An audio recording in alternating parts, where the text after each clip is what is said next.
Welcome to my channel. আজি কেইটামান সায়েন্সৰ question আছে ইয়াত ডিএমই মোস্ট ইম্পৰ্টেন্ট কোৱেশ্চন কিছুমান ডিএমই কাৰণে সো ফাৰ্স্ট কোৱেশ্চনটো হ'ল তলত উল্লেখিত কোনটো শৰ্ত সাপেক্ষে এবিধ গেছ তৰল অৱস্থালৈ নিব পাৰি গেছটো তৰল অৱস্থালৈ কোনটো শৰ্ত সাপেক্ষে নিব পাৰি ইয়াৰ শুদ্ধ উত্তৰটো হ'ব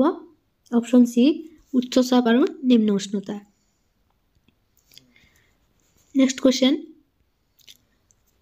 তলৰ কোনবিধ মিশ্র এলকোহল নে কেরাসিন নে বায়ু নে পেট্রোল মিশ্র তো অবভিয়াসলি কারেক্ট আনসার হবো বায়ু কারণ বায়ুত কি থাকে হাইড্রোজেন অক্সিজেন নাইট্রোজেন সব মিক্স থাকে নেক্সট কোয়েশ্চন ভর হিসাবে পানীত হাইড্রোজেন আৰু অক্সিজেনৰ অনুপাত কিমান তো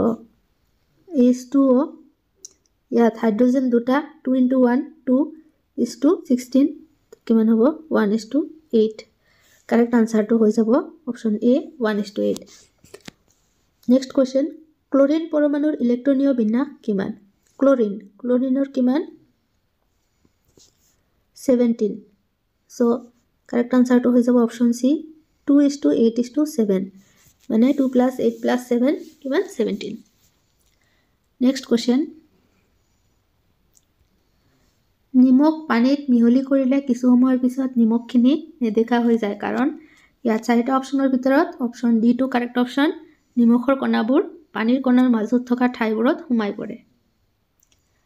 নেক্সট কোৱেশ্চন নিউক্লিয়াছত থাকে নিউক্লিয়াছত কি থাকে proton and neutron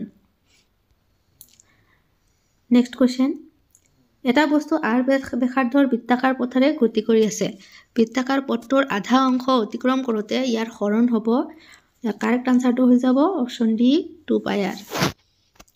Next question তলৰ কোনটো ভেক্টৰ ৰাশি নহয় শুদ্ধ উত্তৰটো হ'ব ত্ৰুটি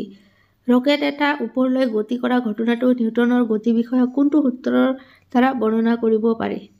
Correct answer to হ'ব option C Next question মহাকৰ্ষণৰ সাৰ্বজনীন ধ্ৰুৱকটো হ'ল G হয়নে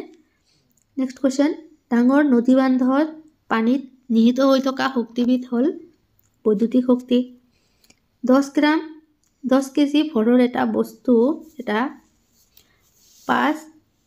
মিটাৰ/ছেকেণ্ড বেগত দলিয়াই দিয়া হ'ল বস্তুটোৰ গতি শক্তি কিমান হ'ব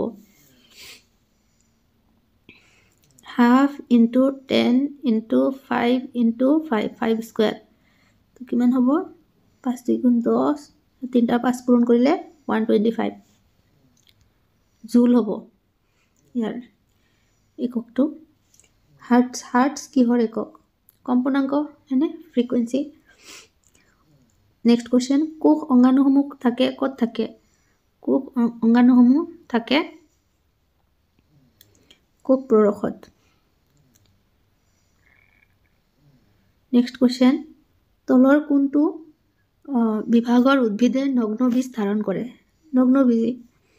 জীৱিত কোষ কোনে আৱিষ্কাৰ কৰিছিল ৰবাৰ্ট হুক কেম্বিয়াম এবিধ ডেছ কলা পাৰ্শ্বীয় ভাজক কলা লাইসোজম গঠন কৰা কোষ অঙ্গাণুটো হ'ল গোলগী সংঘ তলৰ কোনবিধ সেউজগৃহ গেছ নহয় নাইট্ৰজেন অক্সাইড N2O গোট বেমাৰৰ অভিকৰ্তা হ'ল কিৰবি